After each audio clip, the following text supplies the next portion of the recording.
Hello and welcome back for the very last time to Wario Land 2. The very last time we'll be seeing Wario because we've completed all of the levels, we've gotten all the map panels, and we've gotten all the treasure. There is nothing more to do in this game past the hot new content in this episode, and I have to say, that's pretty great.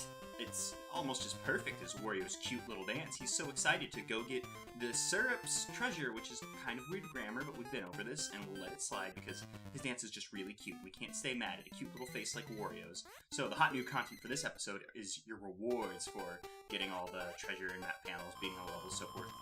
The first one we're going to be checking out is the minigame, Flagman TV, which is a remake of the Flagman Game & Watch games, and it's just Simon Says. There's not a whole lot to be said here.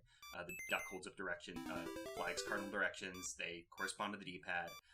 As you get farther in, eventually monsters are going to jump in that represent the A and B buttons to try and mix it up. It's not that bad. I'm going to be cutting through my playthrough of it just because as the sequences get, they get exponentially longer. Maybe exponentially isn't the right phrase, but they get longer, and it would take a while to show the full playthrough, even though I didn't stay in for a very long time because I just wanted to show everything off. You get 3 miss chances on this, so you can screw up 3 times before you're kicked out. If you don't mess up, I guess you could go forever, but I mean, you're probably going to screw up, or just decide it's not worth living anymore if you just keep playing. So yeah, I'm pretty sure the blob slime guy means A, because he's blue, and blue is the A button in my mind. Maybe that's just the N64 controller tainting me for the rest of my life, but who knows. So there's actually something I wanted to say about this game that I think is kind of weird. You unlock this and your other reward, which is a full-on level, which we'll be seeing, for getting all the map panels and getting all the treasure, which I think is kind of weird that you have 2 different sets of collectibles that you need to get all of to unlock 2 different rewards. It would seem to make more sense if it was like, oh, 1 set of collectibles unlocks the minigame, 1 set of collectibles unlocks the level, which is a little weird. Like, I mean, maybe they didn't want you to see the last level unless you, had 100%ed it, and maybe that's why. It just seems a bit weird to have 2 sets of collectibles unlock separate things. I probably would have made it so the treasure unlocks the minigame, the map panels unlock the level, because, for reasons we'll see in a moment, the map panels are more closely related to the level we'll be seeing later on. So I think it's a bit weird, but I'm guessing the reason why the developers did it was so you'd have to 100% the game to see the final level of the game. And as we can see here, we now have both monsters here to torment us with A and B buttons, and I just straight up messed up there because the A and B buttons are a bit confusing on my controller that I played this on because spoilers, I'm doing this in post since I'm obviously coming through the playthrough. And for some reason, I played LP this entire game, and I still can't get the A and B buttons straight in my head. At the beginning of each recording, when I do my recording setups of like syncing up my audio to the gameplay, I always like check which one's the A and B button. You think I would learn that eventually, and right here I just cut straight to the end. I was like, it's not worth it to show you two. Oh, actually, I don't think I cut that out. I cut it out and then my computer crashed, so oops, I guess you saw a bit more than I'm into, but that doesn't matter because we're done with that minigame. We're never going back to Simon Says Hell because we have the Syrup's treasure to collect, editing mistakes aside, and here we are at Syrup Castle, not Syrup's Castle. Syrup Castle doesn't have Syrup's treasure. Those are totally different things. And Wario knows that. He knows. He's a bit smarter than your average Wario.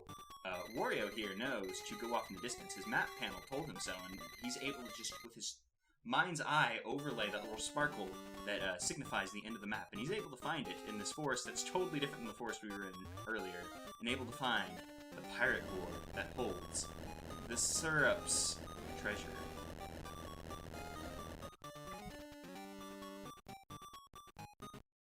The really final chapter. Steal the Syrup's treasure.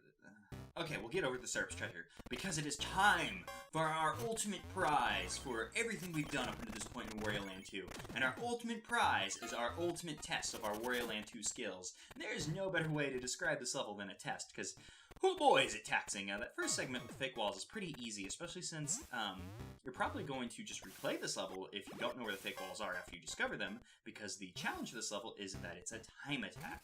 Because you've gotten all the treasure, you don't need any money anymore, I mean, other than just to sate Wario's greed. But I mean, as a player, you mechanically require money no longer. So the entire point of this level is just to finish it as fast as possible. So I don't feel like the fake wall segment is the best fit for the challenge of this level, because you're probably just going to replay it immediately if you don't know where the fake walls are to try and get the best time you can.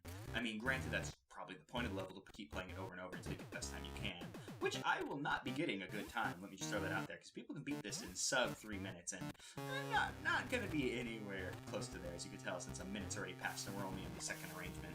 I quite like this arrangement with the skullcopters and the wardrobes, because it's a challenge you saw at the beginning of the game, challenge you see in the first final chapter, that if you consider Syrup Castle the first final chapter, which I do.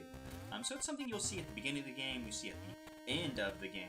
So I kind of like it as a challenge to acclimate the player to, like, oh, hey, here's something you should do quick. And as a player, you're like, oh, I've done this plenty of times. It won't be any problems. But it is a problem are the stupid hook jumps they require you to do in this room, because just hook jumps don't feel good. I don't like them. Hook jumps are going to become the new fake walls in regards to this level in terms of things I'm going to be complaining about endlessly. But we'll save that for now, because we have a double hook jump we need to do here, and this isn't the end of our woes. We'll have many more woes to talk about later. The woes I want to talk about now is the horrifying hellscape we've seemed to have wandered into, because there's disembodied body parts everywhere, Captain Syrup's actual crew lodged into the walls, their faces distorted in horror and pain, and it's just like, what the hell happened here? What's this? Captain Syrup's damage. This isn't a good place at all. Do not like it. Don't want to be here. I have a feeling that some like game developers were like, hey, I have some weird like test tiles we can use. You want to horrify some children? And the other designers probably looked at them and said, dude, that just scar them for life. And they've 100%ed Wario Land 2. Let's do it. This is their prize. These scars they'll carry for the rest of their life. This is a cry from help from me. A cry from help. This is a cry from help. A cry for help. I quite like this arrangement with the ant. Because you have to get to the ant to the end of the area to break some enemy blocks. And ants are kind of annoying enemies generally, so if we were to get on the strong side of the ant, the electricity could waste a lot of her time. What you want to do is to get the ant through those old tunnels, get him into that top bit, and then get up there to use him to break the enemy block. Unfortunately, I was a bit too slow, and he's making his way backwards, but I just ground-pounded there to turn him around, because I didn't trust him to go all the way back, and more than likely despawn. Also, that would take a while, which would be a problem. So, you know, might as well ground pound, make him turn around to get him into our hands faster, and also avoid despawning. This room's kind of a doozy.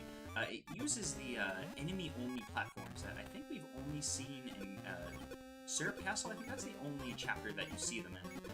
And this arrangement's not too terribly difficult, but it can become frustrating quickly, as you can see there, if you're not too careful. The kind of trick to it is to bounce on the enemy to get them to go the ways you want. If you bounce on the left half of the enemy sprite, they'll go right. If you bounce on the right half of the enemy sprite, they go left. So you kind of have to know that and abuse that to take advantage of that. So you're going to have to do some a little bit trial and error with this, since you probably haven't gotten a lot of practice with these kinds of platforms previously, since you've seen them in like what 2 locations, and only one of them you've been able to bounce across an enemy on, I would believe. And they complicate the arrangement a little bit more by this top half. If you were to fall, you're going to have to repeat the entire arrangement, which, spoilers, I'm going to have to do if you couldn't tell by the poor showing I did up there. And right here, I kind of make a little bit of a mistake. I start thinking, oh, I'm just going to bounce across and try this again. But then I start thinking, what if that pirate goon doesn't respawn at the top? And once I see him down here, that confirms my suspicions. I'm like, I'm just going to reset this arrangement and just, you know, go for broke. Obviously, you know, I could have reset there since I'm doing bad, but like I said, I'm not going for the best time in the world. I'm just trying not to go for the worst time in the world, I suppose. So I'm finding victory through not being the biggest loser, I guess. And that's good enough for me. Being the person, actually, no, being the person who completed this in the worst amount of time would probably be pretty impressive if it was just completely through, like, hey, I tried my best and I still got the worst time ever. But you know, that's neither here nor there, because what is here is hook jumps, a vertical shaft of nothing but hook jumps, and this is the worst room in the entire level, in my opinion, and it's stupid. I hate doing hook jumps in this game. I don't like hook jumps in most games, period, just generally it feels like an exploitation of how the physics system in place works. It just doesn't look right. Like the way Wario kind of jumps out, like he doesn't look like he's standing on ground at the end of his jump, because you have to go pretty far out before you jump. And the way he gets in, it almost looks like he's being like vacuumed straight into the upper slot he's trying to jump into. So I find these kind of difficult. I don't like them. at all. I think this is kind of a dumb arrangement, not a big fan. It is a good way to waste your time, and this level is the ultimate example of Wario Land 2's ability to waste your time. And oh boy, I start getting really frustrated right here, because I could see the top, and that's where I start really screwing up and dropping a lot. Because I find the closest input to doing it correctly is doing it so Wario jams his stupid face in the cubby beneath him. And I don't like this. I feel like it's probably an input you could get down to like a science of how you time it, but I don't have a good sense of timing or rhythm, so those are kind of a problem for me. Just this weird quarter circle turn, the timing just doesn't work. Never been a big fighting guy either, so the fighting inputs aren't in my blood. I can do quarter circle turn Hadokens, no problem, and but just that doesn't work out that well. This is an arrangement I quite like a lot, where you have to get in the bird's like trigger zone and bounce off their head to ascend. I feel like this is a pretty good arrangement. I'm a big fan of it. It's definitely a nice breather after the stupid hook jump room. It's not that difficult, and I think it's a pretty good use of the birds, because the birds are typically just an obstacle that you have to get around. Having to utilize them in such a way that they're still an obstacle, but also your means of progressing is nice, and I quite like that arrangement. This one's pretty simple. You have these weird, horrifying intestine-like conveyor belts, and when you crouch walk, you don't make any progress on conveyor belts. So the trick here is to use the dash crouch to slide under these shafts. You have to. The timing's not super tight, but it gets a little tighter whenever there's the two unit-wide shafts as opposed to the one unit-wide shaft. And at these spikes, I think if you fell on them wrong, you would fall straight to the floor, just like you would in Uncanny Mansion. I think that's where the spikes were. But here's an arrangement I'm a big fan of, because it uses the rock falling mechanic that I think was a little underutilized in this game. Maybe not so much because it uses that, but it is nice that they use the rocks in another place in the game. But I quite like this arrangement because I screwed it up and I hate it. I quite like it because it's an interesting arrangement where you need to use Flat Wario to get to the end of the arrangement, but it's less of can you use Flat Wario correctly, because the jumps aren't too terribly difficult. I mean, obviously I screwed it up, but it's more of the problem here is there's a lot of things trying to transform you back into normal Wario to screw you up through ending the transformation. And I feel like that's a good use of the transformation system, and I feel that's a little underutilized in this game. It's something they learn a bit better as they go through with the Wario Land series. And here's our final challenge for the level, another stupid giant spearman. This giant spearman, if you're not careful, he'll fall off, and more than likely you'll have to repeat the arrangement. I kind of cheese it a little bit by jumping back to safety on that platform, as opposed to just doing it all in one go. Because typically, I think about this as, oh, I need to do this without touching the ground. But I kind of cheesed it a little bit there and kept going back to the safety of the nose of that horrifying face that I guess was rooting us on all along, because, I mean, we managed to do that without falling. Normally I fall a couple times. I was surprised to do that on my first try, no problem. And, you know, defeating that final giant spearman, we find the end of the hellscape. We find the vault where Captain Syrup keeps the Syrup's treasure, whatever regards that has to do with her, who knows, but, I mean, I guess we'll see with the Syrup's treasure owned by Captain Syrup. It's Captain Syrup's treasure. I don't get the grammar behind that, but it's so weird because we find that vault at the end of the hellscape. We go into the vault, there's another switch to hit, but it's a little weird that there's so many locks and switches and safety mechanisms, but I mean, look at the size of that money bag. I think I can understand. We finally made a profit on this adventure, and what is Wario about if not making a profit? And with that, we've 100%ed Wario Land 2. There's nothing left to do but to sit here and enjoy the credits. And boy howdy do I love this game. This game has a lot of good memories for me, because, A, it was my first, game that introduced me to Wario. It was also one of my first Game Boy Color games, well, Game Boy game in general, because I picked this and Pokemon Blue up at the same time. And I remember playing this a lot before Pokemon Blue, but maybe my memory's wrong, because I was a kid super excited about Pokemon Blue. There's no way I was going to let anything get in between me and Pokemon Blue. But I remember playing this a lot instead of Pokemon Blue, like in segments where I'd get stuck or whatever. So this game has a lot of good memories for me. I'm a big fan of the game. Obviously, I LP'd it 100%ed it, and I played it a bunch of times, so obviously I really love this game. But it's got a lot of good memories for me. It was one of the first games that was, mine. It was like, this is my game. Because before this, it was like, oh, you know, this is my dad's Nintendo, and these are all my dad's games. It was like, this one is mine. It's special because of that. I like that about it. I mean, obviously, it's also a good game. I enjoy it. Also enjoy the stupid owl. So good. It's a good owl. Kind of looks like Rowlet, kind of just in the shape, I guess. It's an owl, so of course it looks like another owl. Duh. But yes, I think this is a very, very good game. You can pick it up on the Nintendo 3DS eShop if you want to play it yourself, because I do recommend playing it, even if you watch this entire LP, which I hope you have if you're watching this one. It'd be kind of weird to watch the really final chapter before even seeing any of the other multitudes of final chapters. This game's kind of a weird point, though, because this is the first Wario Land game they developed without Gunpei Yokoi. It was the first one that came out after his death. And I think that's kind of a shame, because I feel like this is really where the Wario Land series takes off with, like, the transformation systems, where they really start getting down Wario, like, gameplay. Like, not to say, like, oh, you know, they couldn't do it because Gunpei Yokoi was holding them back. I don't think that at all. I have really high, regards for him. I really admire him, that's the word I was looking at. I was like, I do appreciate him, but admiration was the word I was looking for. Words, not my strong suit. Obviously, if you've watched this LP, you know I'm not good at words. But yes, I really admire Gunpei Yokoi. He seems like a cool dude, and every project he touched has this weird magic to it that is just, big fan of. And I just wish he could have seen Wario Land 2 come to its fruition, just because I feel like this is where Wario really takes off, and I would have liked Gunpei Yokoi to see little baby Wario take off and run away from this giant spearman, because we're never fighting one of you stupid guys ever again.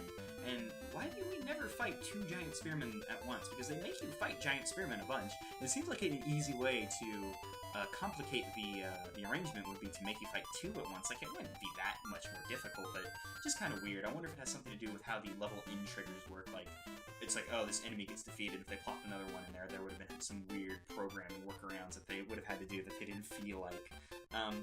So, you know, whatever. We've killed all the giant spearmen, what, 7, 8 of them? We're done. I mean, not including this guy. This guy's, he's stuck in the end credits. We can never deliver divine justice upon him, defeat him, and get his 100 coins. And also, just insult to injury, didn't get the 100 coins from that last giant spearman, because I fell just straight through the floor. I mean, not that it would have done us much good, but hey, here we are at the end of the game, and I've said everything I've wanted to about this game. I've said everything I've wanted to, and more about it, apparently. There's been a lot of things that I never thought I'd bring up in regards to this game. Yeah, it's a super good game. You can pick it up. It's just, well, I think it's like $5 in the shop, which isn't too bad. You can also pick up a cartridge pretty cheaply, too, if you're the kind of collector who likes to own cartridges. I'm kind of like that for some reason. I don't know why. I probably should stop, but I just like to own things. But there we go. We've seen the end of the credits, and that was the reason why I cut out the credits in all previous episodes, because it was like, I don't want to sit and have to talk for 5 minutes at the end of each thing. I'm already kind of rambling as is. That just kind of, that put a big damper on everything. And now the game's going to tell us, good job, you've 100%ed everything, you've gotten all the stages, all the treasures, all the picture panels, I call them map panels though, and they're going to tell us our 8-minute and 7-second time, which I just know because I've edited this already. Time, your embarrassing time for that final stage. They're going to show us all our treasures again, they're going to show us our map panel again, and it's going to be good.